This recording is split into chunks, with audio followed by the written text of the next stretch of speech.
Can you believe it? Can you believe it? We made it. We made it all the way to the nifty 50. We've officially got an episode for every single state. A half a century A half? worth of work. I can't believe we've been doing one of these episodes a A year. year. We're For now a century now. We're both half a century. We started this when we were 19. Uh-huh. And so now we're both 69 years old. 69 years old. And Let me tell you, it is everything that you think it would be. it is absolutely sick. Did I tell you that I have a theory that has yet to be disproven? I mean, at least in games I've watched. Have you told anyone about the theory? I've yet? told many people about this theory. Yeah. I have a theory that in the game of basketball, the first person to hit 69 points, the first team to hit 69 points, I should say. It would be a remarkable feat if a single player made 69 points in a game.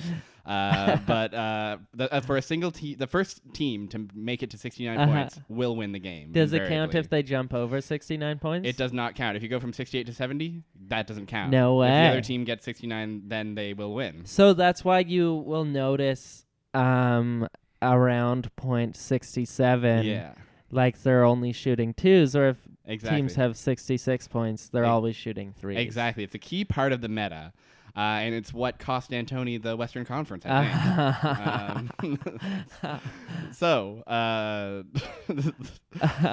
that's welcome to the Island too Shuffle. real. That was welcome to the Island Shuffle. Welcome to the Shuffle of Islands. This is a show about watching Lost, if you can believe it. We do it in a random.org or A a random order using random.org. Really great service. My favorite service on if you this haven't planet. checked it out. They're doing the Lord's work, and my Lord is a number. My Lord is a number, Mm. and it just so happens to be my age. Oh, boy. Just a couple 69-year-olds just jawing about. Happy episode 50. Happy episode This is how it starts. Happy episode 50. This is the only way it could start. I'm Bean, by the way, so I should I'm James. introduce ourselves. We're out here, and this week, what are we watching? We are watching season 3, episode 3, called Further Instructions. It is a John Locke episode. It sure is, and it's... Boy, where do you even want to start with this one? Because it's an episode. It's good. It's very good. Let's do island stuff, and then because I feel like the flashback, this is the juiciest flashback we've ever gotten. It's definitely... What I'll say about the flashback is there's a lot to unpack. Yeah. So I want to get the island stuff out of the way, because there's not a whole lot there. It's just absurd. It's just... Okay. So we open with Locke waking up in the middle of the forest. He gets up and he goes over to where the hatch formerly was. And now there's a big dippy crater there. So the hatch has just exploded. This is in the immediate aftermath of the hatch going kablooey. And so Locke makes his way back home and immediately just starts tearing shit down. Yeah, he just is wrecking the house. He's a real homewrecker. He is a real homewrecker. He just starts having affairs all over the place. These kids are growing up with wrecked homes and two parents in two different spots of the beach of the island. And it's a whole mess. It spans several years. This is a ambitious episode. So he's tearing shit down, and Charlie walks over and is like, "The hatch exploded, and you just where were you? What's going on?" And Locke suddenly reveals that he cannot speak. He cannot speak. It's like when Honest Abe was like, "I cannot tell a lie," except Locke extends that to all forms of vocal... All information. Yeah. I cannot tell. I cannot tell. Do you want to play charades? Yes. That is what he says. And so Charlie's just like, "What the heck are you tearing down this shit? You're going over here. What are you even doing?"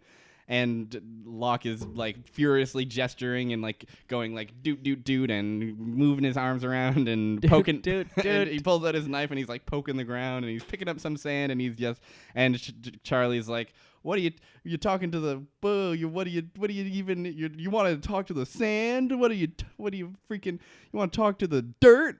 You old bozo! You want to talk to the island?" And that's what it is. That's what he's trying to say. He's trying to say he wants to talk to the island. You might recall at the end of season 2, Locke deliberately kept the button from being pushed because he had a crisis of faith. But now he's back on the road to faith restored. Faith restored in the island. All baby. It took was a big explosion. All it took was to almost die.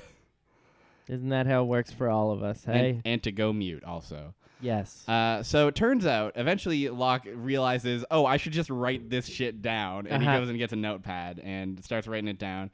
He gets Charlie to help him. And I also want to say this episode is heavy on Locke and Charlie. And Locke is being Locke. Locke is being very Locke is being insane. Locke is being beyond twisted. And Charlie is being a great foil to him. Charlie is like this fun voice of reason. Yeah. But is also super down to go along with everything. Exactly. And it's the best we have seen Charlie so far. It's the most joyous and entertaining we've seen Charlie in a minute. I normally despise Charlie, and most episodes I am wishing for it to be the one where he dies. Yes. And this one, I liked him. I wanted him to survive the whole way through. And you know what? He sure does. He does. Charlie does not die at the end. Sorry for the spoilers. Sorry to get ahead of ourselves. Yeah. But Charlie does not die in this episode. So what Locke is doing is he's gathering all the stuff so he can build a sweat lodge. And he's building it in the frame of Echo's church that he was building. Echo was building a church, by the way. And Charlie's there like, what the heck's a sweat lodge? You need to talk to the island. This is goofy, John. Even by your standards, this is pretty goofy. I'm just a little old rock star from England. And I'm just a little rock star from England, and I gotta say, this is bananas. This is bananas, sir. But he agrees to stand guard anyway, and Locke goes in, takes his shirt off. Pours some hot water over some rocks, steams up, hot boxes the whole place. Hot boxes the place, and then out of what seems to be a coconut or something, he eats... There's like this black tarry... Yes, some kind of paste that he just kind of dips into his mouth. And that paste, my friend, is a powerful hallucinogen. Yeah, he starts to hallucinate. He hallucinates right away, and it's Boone. It's Boone. I like how much Boone has been in the episodes. He's back after a year and a half away. He's back, and he says, hey, don't worry about me being dead. You got your problems of your own. And John Locke's like, ain't that the truth, buddy? John's like, you got it, buddy. And Boone's like, follow me. Let me show you what's what. And John's like, but I can't get up all of a sudden. And he goes, well, it looks like you'll be needing that over there. And he looks over, and there's Locke's wheelchair. A wheelchair. And then things go wacky. It's crazy. Boone is pushing Locke in a wheelchair. They are in an airport. They are in an airport. The camera is like rapidly cutting and like overlaying like 3 different shots of Locke looking confused. It's very like, for all the like dream sequences this show's done, this is maybe the most like overboard and intense. Totally. It's just like sort of, I don't know. It looks like a bad music video almost. Yeah, it does have the quality of a 90s music video. It just won't stop doing everything all at once. I expect the guys from the New Radicals video to come through and start like wrecking shit. Yeah, totally. And they don't, unfortunately. They don't, which would have been great, which would have been fun. The only thing that gets wrecked is the many homes that John Locke does through his affairs. Yes. John Locke, notorious homewrecker. And so Boone's pushing Terry O'Quinn around, and throughout the airport we see all the people, the whole cast of the show. Essentially, we see Charlie and Claire there, and the baby. Boone opens this whole scene up by saying, "Someone in this airport needs your help. Can you figure out who it is?" And so we go through like one by one, basically the whole cast. John of the show. Locke points at everyone he sees, and Boone goes, "No, not them. I think they're gonna be okay. I think they'll be just fine." He points to Sun, Jin, and Saeed. They'd like to put all the minorities together in one little pocket of do they need help? Exactly, and they don't. Hurley is running the ticket counter, and he doesn't need help. He doesn't need help. He's helping everybody else. Turns out. Exactly. He's good at his job. The big one is that you see Jack, Kate, and Sawyer going through security, and Ben is the one waving the metal wand. Oh over yeah, them. totally. And it's like, whoa, trippy, dude. Whoa, is this a metaphor? And Locke is like freaking the fuck out. He's like, I need to help them. And Locke's like, and Boone's like, not yet, baby. No, they don't need your help. And Boone leans down and says, you get it yet, bozo? You get it through your skull, idiot? What's going on here? And before he knows it, Locke is sitting at the foot of an escalator, and Boone's not there. So what Locke does is he gets out of the wheelchair, crawls up the escalator, and up at the top he finds Echo's stick. His Jesus stick. Echo's stick that's inscripted with many Bible verses, and it's covered in blood. And now Boone is also covered in blood, and he says, you gotta clean up your own mess, baby. Clean up your own mess. And they like repeat that and like loop it over and over again and like echo it. So it's like it's a lot like you're high when you watch this episode. It's a lot like you've done a drug and you're high. It's like the writers did a drug, and J.J. Abrams. JJ took one hit of weed. Yeah, JJ took a toke of the weed. He got a medical prescription, and he had back pain. And then he thought, wouldn't it be fucking trippy as hell? Wouldn't it be nice if Locke were mute? We got there. Yeah, we got there. So that's the whole. That scene is long. That scene is like 5 minutes long. It's like 5 minutes long. It's ridiculous. It takes so long. He points at every person. Every single member of the cast. Yeah, every person who's ever graced the screen of Lost gets a point from John Locke. And Boone says something cryptic about their situation. No, not them. They don't need your help. No, you can't. Not at the moment. Not at the moment, please. They are helping themselves. Oh yeah, we also see Desmond in a pilot's uniform surrounded by hostesses. And then Boone makes a joke about like he's helping himself or something. And it's just like, what? What does that mean? Excuse you, Boone. Get out of here, Boone. Get out of here. Anyways, Boone gets out of there. Locke jumps out of the sweat lodge, and now he can talk. He's fine. And Charlie's like, what happened? Locke says, I gotta go save Echo. From what, Locke? From, of course, the polar bear. Of course, the polar bear. The polar bear, you know. You know the polar bear. This is our first. The polar bear from a year and a half ago. Yes, you remember the polar bear. Has the polar bear come up yet for us? No, I don't think it is. seen the polar bear yet. There are polar bears. One of the first things that happens in the show is a polar bear arrives, and everybody's like, a polar bear on an island? Well, now I've seen everything. It's weird. Yeah, it's so weird. I would expect a raccoon or maybe a cheetah. Yeah, but a polar bear. A polar bear? No, this is what I call some crazy island. That's ridiculous. What's next out here? And you know what? What ends up being next? Some bullshit. Heaven and hell. Heaven and hell. You know what? Heaven is an island, and hell is the smoke monster, I guess. Yeah, I don't understand. It's fine. So the episode is. So that's the episode. The episode's premise is Locke and Charlie are going to save Echo from a polar bear, and they go on a journey. And Locke finds a busted ass carcass, and he goes, "Oh, there's around here." And Charlie the whole time is sassing the hell out of him, being like, "Why can you talk now? Buh, I'm Charlie." You're stupid, old man. you're a big dumb old man, huh? At one point, they flee from the polar bear, and then when they get to the end of fleeing, they hear rustling. And Locke instinctively throws his knife He launches his good old trusty old knife. Just blindly into the woods.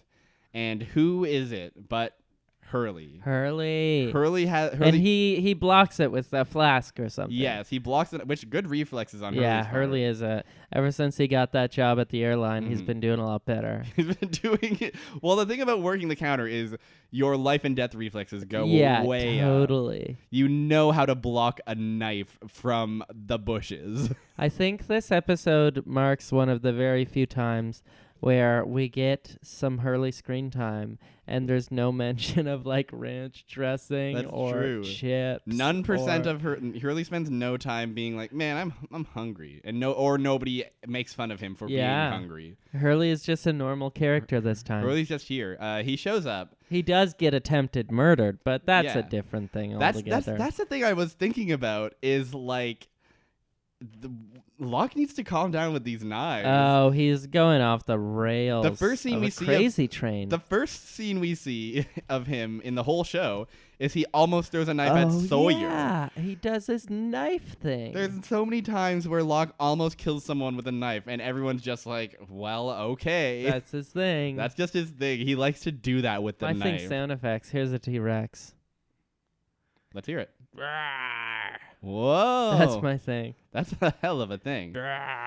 You know what? Nobody's good at everything. No one knows what T-Rexes sounded like. That's my rendition. You can't tell me that doesn't sound like a T-Rex. We don't know. Nobody knows. If you can procure a recording of a real live T-Rex, I will call you a liar and a fool because you clearly are a swindler and a thief. A liar and a fool. Yeah. You're playing me for a fool, but I am not one, sir. Sir? I'm no fool. I'm no fool. Here upon this podcast, we're no fools. Here upon this perch I sit. Mm-hmm. Oh, I heard purchase. Oh, yeah, purchase it. Yeah, purchase it. Purchase it. All right, and I'm going to purchase the rest of the walkthrough for this episode of Lost. I like calling it a walkthrough. Walkthrough, yeah. I like going on Game Facts and finding the way to get through Lost. It's a walkabout. Yes. Ooh, now any Locke episode is officially a walkabout. It's true. J.J. Abrams tweeted that in 2008. You can look it up, and it's real. It's real. I like how J.J. Abrams is single-handedly responsible for this entire show. He made the whole show. Frame by frame, kissed every frame. Kissed every frame. We've been over this. So Hurley comes through and says, like, hey, Jack and Kate and Sawyer are captured by the others. And Locke's like, that's great. Go back to the camp and tell everybody. We've got to go kill a bear. And then they leave. They just leave Hurley in the middle of the... They almost kill Hurley. Establish that there's a polar bear in the region, and then they leave him. They just leave him to die. Yeah. So he doesn't. He doesn't, thank goodness. Hurley doesn't die. Charlie doesn't die. Hurley does run into Desmond. Oh, yeah. And Desmond is completely nude for some reason. Yeah. And Desmond's like, hey, you got any clothes? And Hurley is like... looking away and like covering his face and being like, I don't want to see a dickie. Oh, dickie. It's really funny. It's like a funny penis. It's a funny penis scene. It's like one of those funny we've penis all scenes. seen scenes like that before. I mean, it's a classic comedy trope of the like naked funny guy. I like how it is when you break it down to like the reality of the situation. It is this man that was just in an explosion, wandering through the woods, finally reconnects with the person, and it's like if I were the people, I would have sort of assumed everyone in the explosion would be dead. Yes. And then you see one of them, and you're like, and all you can do is be like, "Oh, put some clothes on." Put some clothes on. It's definitely like a half step away from like I'm not gay. Yeah, it's totally. it's very much that flavor of a funny penis man. A funny penis man. Desmond's like standing there like covering his hands in his crotch. And Hurley's like, how did the hatch blow your clothes off and your underwear off? This doesn't make sense. And Desmond like throws his arms up and is like, you want to debate it, brother? You want to like hash out the specifics of what happened? And Hurley goes, go, no, a dick and balls. Oh dear. And Hurley whips out eventually goes, all right, I got a clothes for you. Gives him a big oversized tie-dye shirt. Yeah. And that's them for now. There is another scene that we get of them where Desmond says like Hurley's breaking down what happened for Desmond. And Desmond says, it's all right. Locke will go save them. He said so in his speech. And Hurley goes, what speech? What speech? Locke's going off to find Mr. Echo. He didn't say anything about Kate. And Desmond's just like, yeah. Oh, yeah. Sorry, my brain's a little fried. Desmond just kind of brushes it off. So we'll return to that thread later, because boy, what a little weird nugget that awaits. Weird, huh? Weird stuff. Weird, wild stuff. Are they planting an egg, or are they sowing the seed of the grape of the wrath? I love to plant an egg. Yeah. One thing I love to do is get a carton of eggs and just plant them in my garden. Plant them all over the place. And then water them, and then the beautiful egg tree comes out and feeds us for a year fortnight. or two. Yeah. They don't last long, egg trees. Egg trees last merely a fortnight. Merely a fortnight. 2 weeks or 12 days? I think it's 2 weeks. Maybe 12. Weeks. I don't know. I don't know. Only fortnight I care about? The game. The video game where everybody do a dance and you know what? Build it up. Build it up and fire. Get that material. Blue shotgun. And you know what? We're just trying to ramp up our SEO. You know, that's exactly how it sounds. Yeah. My thing is sound effects. Your thing really is sound effects. Yeah. You're a real Dave Foley artist. Dave Bowie. So Locke and Charlie have reached the cave where the polar bear resides. And Locke whips together a makeshift flamethrower out of an aerosol can and like something else. A torch. Essentially. That's exactly it. And Charlie gives him a little sass, and he's like, I hate to break it to you, but that hairspray is not going to do you any good. Folks, we got a great set of comedy here for you tonight. Why don't you just sit back on Charlie, everybody. Charlie, everybody. Give it up for Charlie Pace. And I apologize for that. I liked it. And you know what? I bet our listeners loved it too. I hope so. I think it might have been loud. No one's quite sure. What are you going to do? What are you going to do? There's nothing we can do. There's nothing. There you go. My thing's sound effects. Okay? Yeah, his thing is sound effects. That's the sound effect of a guy who really wants to make a loud noise. Yeah, totally. Charlie Pace. Classic Charlie Pace. So Locke goes in, finds a bleeding, dying Echo, and he's like, John, and then immediately gets dragged away, and they have a tussle and a confrontation. And in this confrontation, boy, the polar bear looks like trash. It looks bad. They couldn't get a real polar bear. Of course not, because that's dangerous. So they have They had to get a normal bear and paint it white, and it doesn't look good. It's not convincing at all. Yeah. No, it's actually CG and stuff, and it's so they make sure to only show it for very rapid cuts, brief flashes, but even then you can tell it looks like big garbage. So Locke sets the polar bear on fire, saves Echo. They take Echo back to the camp, and they say, everybody's kind of like, what the heck? Mr. Echo, what happened to him? Mr. Echo. What the hecko? It's Mr. Echo. And who is among the crew saying what the hecko? But our favorite characters in the show, Nicholas and Paul. Paolo. Nikki and Paolo are there, and they're like, what are you talking about, Mr. Echo? What do you mean Jack and Sawyer aren't coming back? For those of you who don't know, Nikki and Paolo are two characters who have a one-off episode in the middle of season 3. Yes. And so this is an example we got of them just being inserted into the narrative for the sake of giving them their own episode. Exactly. Probably 4 episodes later. Exactly. This is their they just are there now. They're there now. They're there now. We need to establish that they're there. Exactly. It's brother. We've gone in on them, so I'll spare them for the moment. But we've said our piece. So Locke says, he tells the camp the whole deal. He's basically like, Echo's hurt, and also Jack and Sawyer and Kate have been kidnapped by the others. And so what I'm going to do is round up some boys and go save them. But meanwhile, right now, let's save Mr. Echo. And Hurley goes, this seems familiar. Pretty good speech. Pretty good speech there, Lockie boy. Mr. Locke. And then he stares off at Desmond, who is still wearing just a giant. He's just hucking rocks into the ocean, just wearing an oversized tee, no pants, no underwear, pants. Dick He's fully out. Letting it flow. Letting those nuts hang low. Desmond is on a trip. Desmond is buck wild. This is the druggiest episode we've ever had. Totally. Locke explicitly consumes a powerful hallucinogen. Desmond is tripping out wearing a tie-dye shirt. Charlie talks a lot about how he was formerly doing heroin. He mentions getting high and watching nature documentaries when they talk about the bear, which is probably the most realistic depiction of drugs in the episode, at least. And not only that, but the fucking flashback. Another flavor as well. They get another flavor of drug use as well. In the flashback of Locke, Is there anything else on the island we want to talk about before we move into it? I think that's completely it. It's interesting.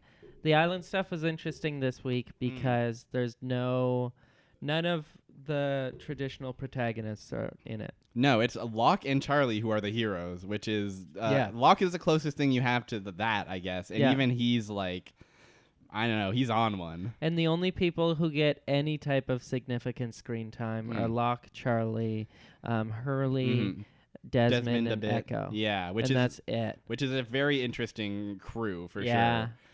You know how we feel about when Lost goes for those crazy crews. Those crazy crews. I like it. I like it. I love the crews. It was even though like it felt like nothing really happened except for the like crazy scene, the like drug scene.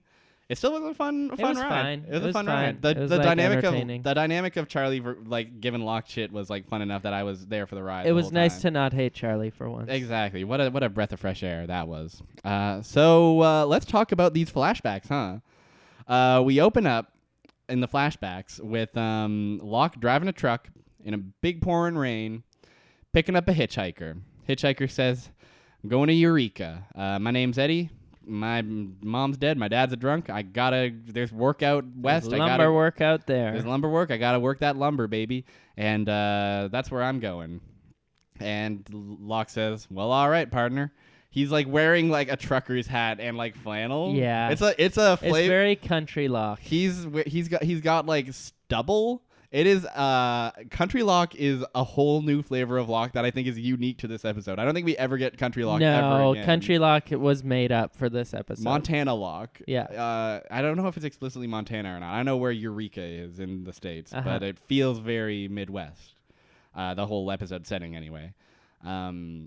So they get pulled over by that cop, and the cop says, "Y'all step out of the vehicle," and it says, "Your taillight's broken. What do you have in the trunk?" And Locke pulls over the tarp, and there's 800 guns. There are so many guns, all different types, all kinds of guns, but no like assault rifles or anything. No, it's like handguns and rifles, shotguns, hunting gear. Hunting gear. Yeah, and Locke for says, hunting. And Locke does say, all the registration's there, officer. Don't worry, it's all right here.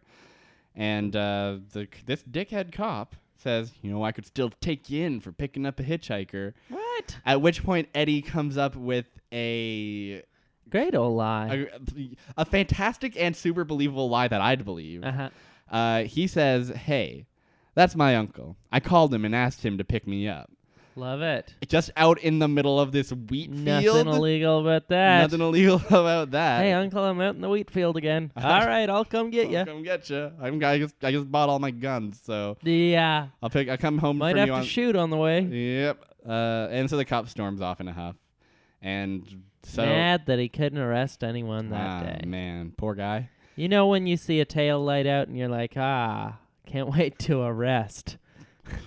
Cannot wait. So Locke ends up taking Eddie to some kind of commune. It's a cult. Locke is living in a orchard cult. Yes, it's a beautiful locale. Big trees everywhere. Plains as far as I can see. And Locke gets out and says, "Look at this crazy sweat lodge. Go in here, meditate, and think about your life."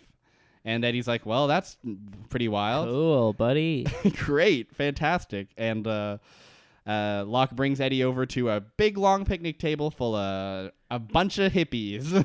A bunch of dirty old Probably hippies. Like, how many? Like 16 hippies or something? I think 16-some hippies. Yeah. And he says, this is supper time. This is my friend Eddie. And the leader, Mike and Jan are the leaders. And they say, any friend of Locke is a friend of ours. And come on in, Eddie. Have a seat. Enjoy a meal. We're hippies. We're hippies. Enjoy a meal. Have a good time. We're all hippies here, baby. Hippie town. It's hippie time. I mean, hippie is not like it. I don't know if hippie is the right word. It feels like they're hippies. They're pretty hippies. Hippie's totally the right word. They all live on an apple orchard. I guess it is hippies. It's got to be hippies. They got curly hair, necklaces. They're hippies. Yeah, curly hair. You always know a hippie by their curly hair. Yeah, I hate to dive into ugly stereotypes, but Anyways, so yeah, Locke is living on this like farm, this farm hippie commune. You know, the one that's never mentioned before or after. You know, that integral part of Locke's character, the time he spent on the hippie farm. Mm-hmm. Because we're in it. And love to have 800,000 guns on him at all Totally, times. yeah. Classic gun Locke. And Locke gets asked too. They're about to have the meal. Mm-hmm. Locke gets asked if he wants to say a prayer. Yes. Beforehand, and he does. He does. He says a hell of a prayer. He says, what's he say? He says, "Thank you, God, for all the food and for the rain today." So that Mike over here can stop grumbling about really the drought. funny joke. Really funny joke during the grace. Yeah. And then he says, "Thank you for giving me a family." Yeah. They're way better than the family I had before. That's true. So I guess this places him after kidney robbery sometime, right? And I don't know, but I just like the idea that Locke, every time he's asked to say grace, has that line. Because he's been here a while. Yeah. He's saying it again. It mustn't be the first time he's said grace before. It's just like every time they're like, Locke's going to say the family thing and like shit on his old family and the prayer. I would love it if every time he does that, the family like gets up and just like starts cheering and going, yeah, fuck those guys. Shit on your old family to God. God loves it when you shit on your old previous family. Fuck. God is petty as hell. God dude. is petty. God is Tom Petty. God is Tom Petty. Is God. Tom Petty's God. Palm. Teddy is a dog. Is dog. That there's something there. Palm Teddy Sea Dog. Yes, the Palm Teddy Sea Dogs. They won the Memorial Cup that year, right? Yeah, they did. They're great. Love a deep cut CHL joke. Turkey Gallant going at the cup this year, I right? love turkey. Hey, it's sports season, baby. Happy turkey. Happy turkey. So Eddie's fitting in with the cult just fine. Yeah. And they're having they're plucking peaches or something. Yeah, it's a few weeks later. Mm-hmm. Eddie has just stayed. Eddie has a really nutso line where he's like they're walking by and Eddie's like, oh, she's into you, man, and Locke's like, she's half my age, calm down. And Eddie says, well, no, she doesn't want nobody like me, just like everybody here. She wants what she really wants is a daddy. Yeah. And Locke's like, shut the fuck up, idiot. You're being real weird. I know I'm living on a farm cult and I'm shitting on my previous family every single time I say grace. But you need to take it back. Take a seat.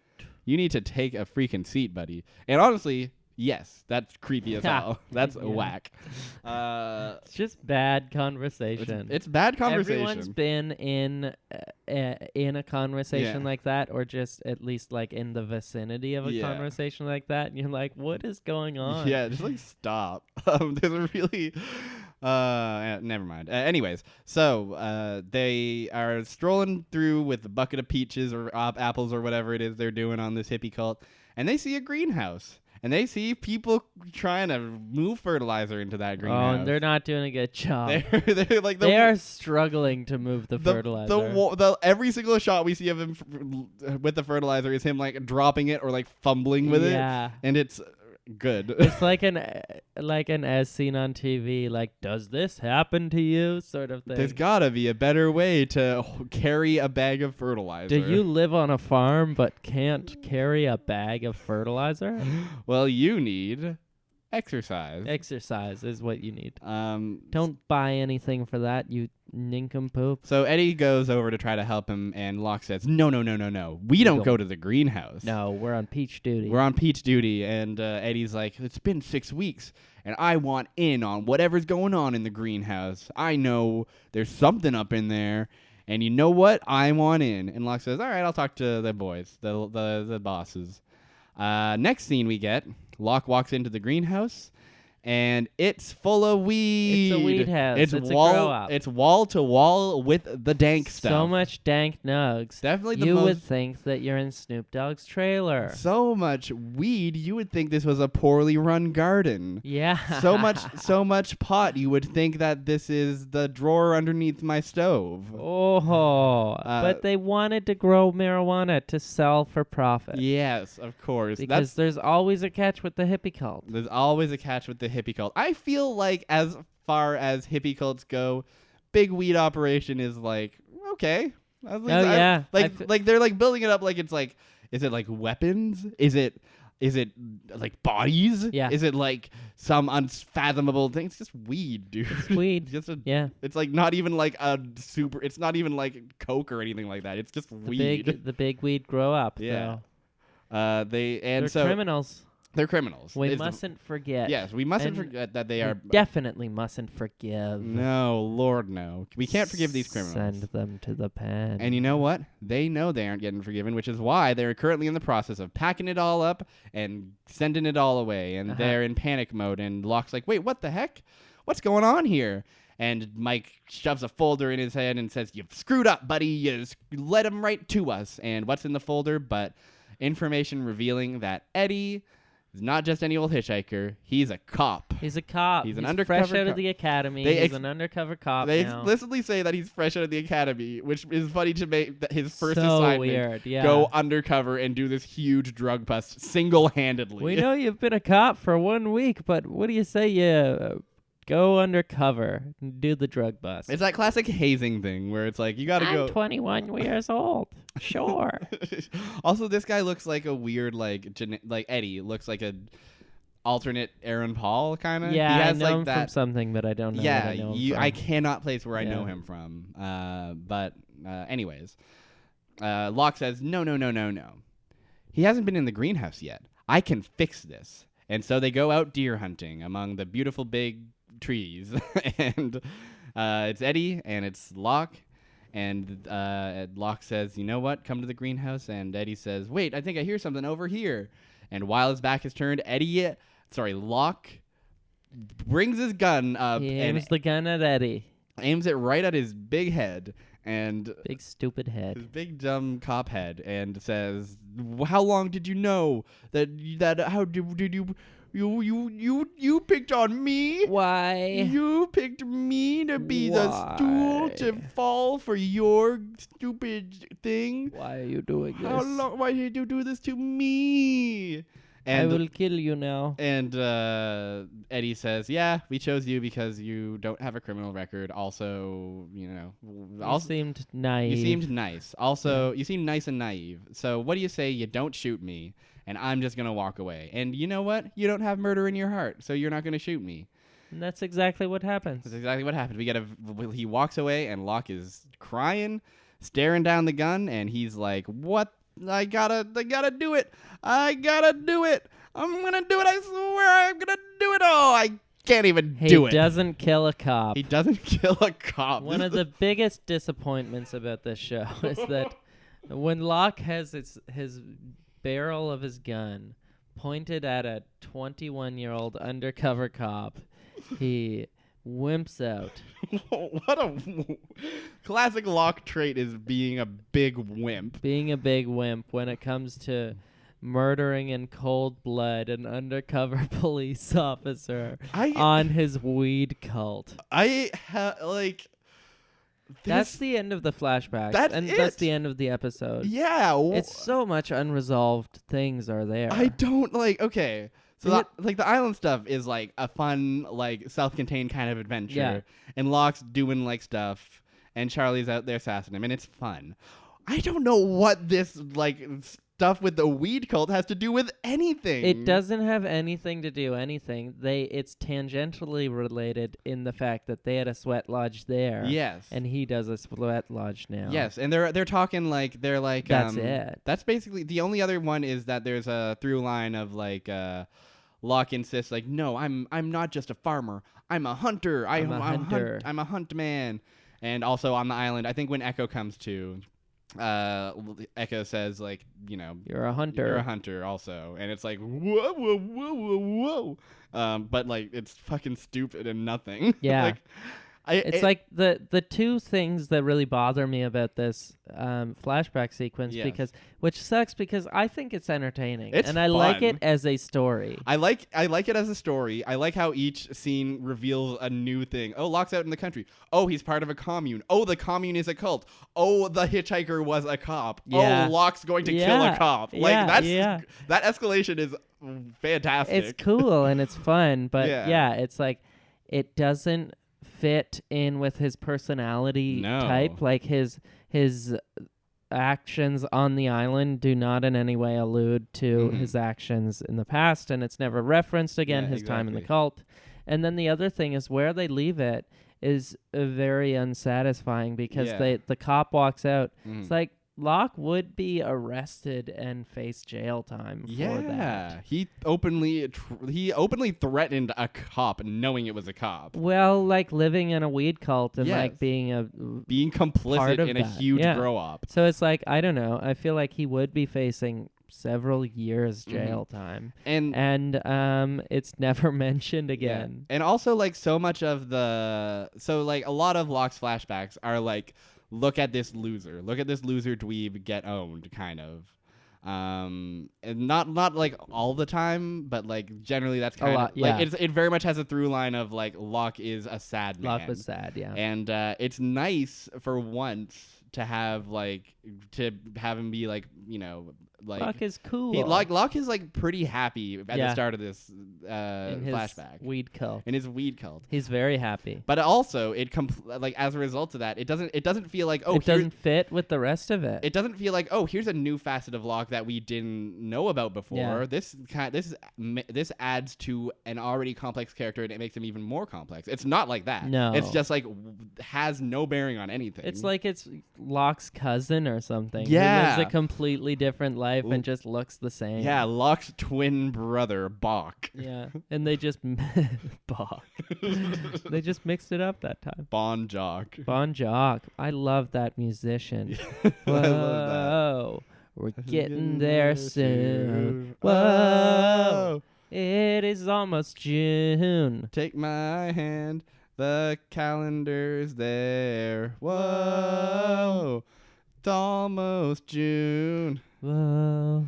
So that's that episode. That was it. It's very weird. It's an odd episode. Yeah. It's like kind of trash, but I kind of love it. I enjoyed it. Yeah. I am annoyed by like the fact that the flashback stuff just doesn't work with the rest of the episode with the rest of the show, but it's fine. It's still like a fun, goofy ride. They ruined that show. It doesn't matter. Exactly. I like that that's the constant verdict with the whole, even a really good episode is like, this doesn't matter because the show's bad. Everything else is garbage. Oh boy. All right. I've got the list here. What do you say? I just went to random.org and I generated 1 to 121 and we got 110. 110. Season 6. Oh baby. Season 6. 110. Confirm? Yeah. Season 6, episode 7. Dr. Linus.